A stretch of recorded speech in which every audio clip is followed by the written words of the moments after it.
فلسفہ شیطان کا شعار، جان ایلیا۔ جنوری میں کراچی یونیورسٹی کے زیر اہتمام پاکستان فلسفہ کانگریس کے سالانہ اجتماعات منعقد ہوئے، جن میں بعض بیرونی فلسفیوں نے بھی شرکت کی۔ پاکستان فلسفہ کانگریس ملک کے علمی اور ثقافتی اداروں میں سب سے اہم ادارہ ہے، اس لیے کہ پاکستان کی ذہنی تعمیر و تشکیل کی اصل ذمہ داری اسی پر عائد ہوتی ہے۔ اس کا فرض ہے کہ وہ فلسفیانہ افکار و نظریات کی اشاعت کے ذریعے قوم میں ایک فکری انقلاب برپا کرے، لیکن ہمارا خیال ہے کہ اس نے اپنی ذمہ داری کو محسوس نہیں کیا۔ اس وقت پاکستان کا دانشور طبقہ مختلف سوالات سے دوچار ہے۔ یہ سوالات خالص تاریخی اور علمی نوعیت کے حامل ہیں۔ ان متعدد سوالات میں سے ایک سوال یہ بھی ہے کہ گزشتہ چند صدیوں سے ہم جس فکری انحطاط اور ذہنی زوال سے دوچار ہیں، اس کے اسباب کیا ہیں؟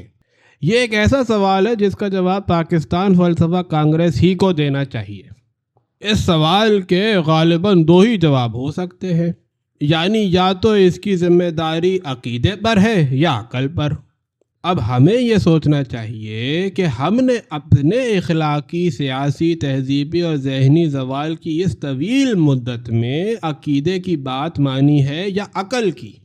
ہمیں اس مسئلے میں پوری وضاحت سے کام لینا چاہیے۔ بات یہ ہے کہ ہم نتائج تک پہنچتے ہوئے جھجکتے ہیں، اور یہ بڑی ناانصافی ہے۔ فلسفہ کانگریس کے طریقہ کار سے بھی یہی اندازہ ہوتا ہے کہ اس میں فیصلہ کرنے کی جرت نہیں۔ مجموعی طور پر پاکستان کے اہل علم کا اندازہ کچھ یہی ہے کہ ان میں سے ایسے افراد کی اکثریت ہے جو عقل کو عقیدے کے زیر اثر رکھنا چاہتے ہیں۔ یہ رجحان قرون وسطیٰ کے کلیسائے فلسفے سے ماخوذ ہے۔ قرون وسطیٰ کا کلیسائے فلسفہ اس بات پر مصر تھا کہ ایمان عقل پر مقدم ہے اور فلسفے کو عقیدے کا خادم بن کر رہنا چاہیے۔ اس دور کا سارا فلسفہ عقیدے اور عقل کے درمیان مطابقت پیدا کرنے کی کوشش کا نام ہے۔ اس کوشش نے تاریخ فکر کو جو نقصان پہنچایا ہے، اس کی تفصیل بڑی المناک ہے۔ یہی وہ منطق تھی جس کی عدالت میں انسانیت کے عظیم مفکروں اور فلسفیوں کو موت کی سزائیں سنائی گئیں۔ سینٹ انسلم، جو مدرسیت کا پرجوش اور مہم جو معلم گزرا ہے، کہتا ہے کہ میں ایمان لاتا ہوں تاکہ میں سمجھوں۔ یہی انداز نظر ماضی میں ہمارے یہاں بھی اختیار کیا گیا تھا۔ کاش ہمارے لیے اس کی تفصیل پیش کرنا مناسب ہوتا۔ ایسی صورت میں بہتر یہی ہے کہ اس کی شہادت صفحات تاریخ سے طلب کی جائے۔ بہر طور اس کا جو انجام ہوا وہ مشرق کی فکری انحطاط اور ذہنی بانجھ پن کی صورت میں ہمارے سامنے ہے۔ آج بھی صورتحال کچھ زیادہ مختلف نہیں، وہی باتیں آج بھی کی جا رہی ہیں، البتہ انداز میں ذرا جدیدیت پیدا ہو گئی ہے۔ بڑے لطیف طریقے سے عقل و فکر کی مخالفت جاری ہے اور ان شخصیتوں کو زندہ کرنے کی کوشش کی جا رہی ہے جنہوں نے اپنے عہد میں تفکر و تعقل کی ہر طرح مزاحمت کی اور اکابر فکر کو ملزم اور مجرر قرار دیا۔ یہ سب کچھ علم و تحقیق کے نام پر کیا جا رہا ہے، اور ان لوگوں کو پوچھنے والا کوئی نہیں جو تاریخ فکر کے محسن ہیں، جن کی عظیم و محترم شخصیتوں نے مشرق کا سر بلند کیا۔ قرون وسطیٰ کی مدرسیت کے عقل دشمن انداز نظر کے خلاف بیکن نے اعلان کیا تھا کہ مذہب کے آسمانی اسرار کو انسانی عقل کے مطابق بنانے کی کوشش فضول ہے۔ ہمارے یہاں بھی صدیوں سے یہ انداز نظر اپنی عجوبہ آفرینیوں میں مصروف ہے، لیکن کون ہے جو بیکن کی اس بات کو دہرا سکے؟ دیکھا جائے تو یہ فرض فلسفہ کانگریس ہی پر عائد ہوتا ہے۔ اس کے نمائندوں کو محسوس کرنا چاہیے کہ وہ فلسفے کے عظیم الشان ادارے سے وابستہ ہیں۔ وہ اس تحریک سے تعلق رکھتے ہیں جس نے سقراط، برونو اور شہاب الدین مقتول کو جنم دیا، جو افلاطون، ارسطو، شیخ الطائفہ فارابی، شیخ الرئیس ابن سینا اور ابن رشد سے منسوب ہے۔ فلسفہ انسانی ذہن کی انتہائی جرت کا نام ہے۔ کیا پاکستان فلسفہ کانگریس کے اکابر اس سے اختلاف کریں گے؟ تھیسیڈیڈس کی تحریروں میں ہمیں یہ جملے ملتے ہیں: ہم حسن کے دلدادہ ہیں لیکن اپنے مزاج میں سادہ، ہم اپنے ذہنوں کو ترقی دیتے ہیں لیکن ہماری جرت میں کوئی کمی نہیں ہوتی۔ لیکن ہمارے یہاں ذہنی ترقی کا مفہوم یہ ہے کہ جرت فکر قطعاً مفقود ہو جائے۔ اس وقت پاکستانی قوم اپنے اساسی عہد میں ہے۔ قوم کے دانشوروں کو اس وقت اپنے فرض میں کوتاہی سے کام نہیں لینا چاہیے۔ وہ فرض کیا ہے؟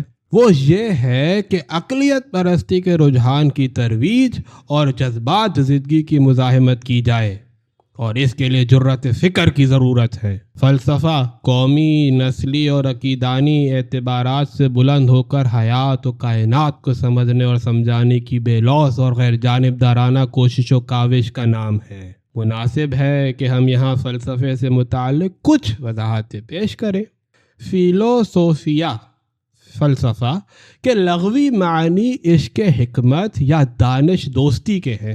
ابتدا میں یہ لفظ اپنے وسیع ترین مفہوم کے لحاظ سے ذہنی ترقی اور ان تمام کوششوں کے لیے استعمال کیا جاتا تھا جو کسی تازہ علم کو حاصل کرنے کے لیے کی جائیں۔ یہ لفظ ہمیں سب سے پہلے ہیروڈوٹس کی کتابوں میں ملتا ہے۔ کریسس ایک جگہ سولن سے کہتا ہے کہ ہم نے تیری حکومت اور ان مسافرتوں کے بہت سے قصے سنے ہیں جو تو نے ہی حکمت کی محبت اور دنیا کو دیکھنے کی کوشش میں اختیار کیں۔ دیکھا جائے تو لفظ فلسفہ کے اصطلاحی تعین سے بہت پہلے ہی اس کا مفہوم متعین ہو چکا تھا، چنانچہ اس سادہ اور غیر اصطلاحی عبارت میں وہ تمام مفاہیم موجود ہیں جن کی تفصیل و توضیح بعد میں ہوئی۔ اس کے ذریعے ہم فلسفے کے کردار کو بھی سمجھ سکتے ہیں اور اس کے اصطلاحی مفہوم کو بھی۔ سقراط نے اپنے آپ کو سوفسطائی یعنی حکیم کہلوانے کے بجائے از راہ انکسار فیلسوف یعنی حکمت دوست کہلوانا پسند کرتا تھا۔ افلاطون اور ارسطو نے اس لفظ کو خالص اصطلاحی معنی میں استعمال کیا، چنانچہ ارسطو نے سائنس سے تعبیر کیا ہے۔ یہاں ہمیں رواقی مفکروں کو فراموش نہیں کرنا چاہیے جنہوں نے اس کو ایک بالکل متعین اصطلاح کی حیثیت دینے میں تاریخی کردار ادا کیا ہے۔ سسرو کی رائے میں فلسفہ زندگی کی ترتیب و تنظیم کا فرض انجام دیتا ہے۔ وہ نیکی کا دوست اور بدی کا دشمن ہے۔ کرسٹن وولف کے نزدیک وہ تمام اشیاء موجودہ کا امکانی علم ہے۔ کانٹ کہتے ہیں کہ فلسفہ عقلی علم ہے جو تصورات سے ماخوذ ہے۔ جی فشٹے کی رائے ہے کہ فلسفہ علم کا علم ہے اور ہیگل اسے مطلق کا علم قرار دیتے ہیں۔ فلسفے کی جو بھی تعریف ہو بہر طور وہ انسانی فکر کا علم ہے۔ اس سے قطع نظر کہ فکر کرنے والا کس عقیدے سے تعلق رکھتا ہے، بس ہمیں چاہیے کہ اس انسانی ذہن کی ایک غیر جانبدارانہ فعلیت سے تعبیر کریں۔ فلسفے کو اپنے جذبات اور اپنی خواہشوں کا تابع بنانا اسے فنا کر دینے کے برابر ہے۔ پاکستان کے فلسفیانہ حلقوں کو چاہیے کہ وہ اس کی اصل معنویت کو ذہن نشین کر کے اپنے ان عظیم الشان فرائض کو انجام دینے کی کوشش کرے جو قوم کی ذہنی نمائندوں کی حیثیت سے ان پر عائد ہوتے ہیں۔ ہم کیا چاہتے ہیں؟ ہم کچھ بھی چاہتے ہوں، لیکن علم وہ سب کچھ بھی چاہتا ہے یا چاہ سکتا ہے جو ہم نہیں چاہتے۔ اس نقطے کو ملحوظ رکھ کر ہی ہم مسائل و معاملات کے ساتھ عملی اور نظری طور پر انصاف کر سکتے ہیں، اور اگر ہم اس کے لیے تیار نہیں تو پھر ہمیں فلسفے کے نام کو رسوا کرنے کا کوئی حق نہیں پہنچتا۔ ہم نے جس انداز نظر کی اب تک مخالفت کی ہے اس کی ذمہ داری دراصل پاکستان فلسفہ کانگریس پر نہیں ہے، بلکہ ان لوگوں اور ان اداروں پر ہے جو عقلیت پرستی کے خلاف تبلیغ میں مصروف ہیں اور عقل کو شیطان کا شعار قرار دیتے ہیں۔ البتہ فلسفہ کانگریس پر یہ ذمہ داری ضرور عائد ہوتی ہے کہ وہ اس گروہ کے خلاف ایک زبردست محاذ بنائے، اس لیے کہ وہ عقل کے سب سے زیادہ اہم ادارے یعنی فلسفے کے نمائندگی کرتی ہے۔